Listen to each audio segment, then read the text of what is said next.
Hi folks, welcome to our course on Uber's analytics test, the complete course to ace the analytics test at Uber. So let me start off by congratulating you. Congratulations on getting an opportunity to interview with Uber. Uber is probably one of the most innovative companies of this generation, so really great job on getting the journey started with them.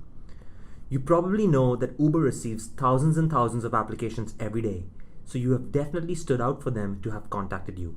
Great work so far. Well, that's the good news. Now for the bad news. The Uber analytics test is not easy. It's a difficult test. So in order to make sure that you increase your chances of passing the test and moving on to the next round, you've got to study and you've got to practice. Getting familiar with the actual test is going to significantly improve your chances of passing on to the next round. Well, fortunately, we've got you covered here at CourseTake.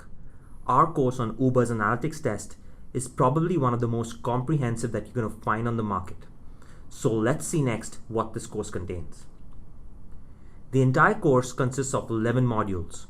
In Module 1, we'll go through test details. Here we will cover what to expect on the test. Section 2 is the preparation plan. We will walk through a detailed preparation plan on how you should study for the test. Section 3 is all about theory. We'll go through the theory around Uber's business model, pricing strategy, metrics, and a lot more.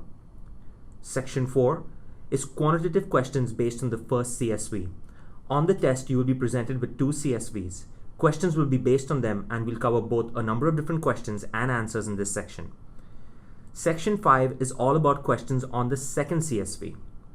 Section 6 is about general multiple choice questions.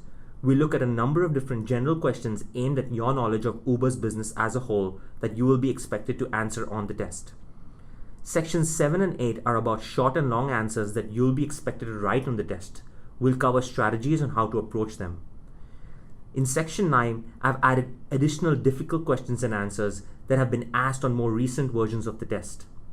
Finally, the test has been recently updated to version 3.1. We'll discuss a new CSV that you're going to get on the test and questions and answers based on them. Finally, in Section 11, we'll conclude the entire course with some last-minute tips. So with that background in mind, let's get started with the course.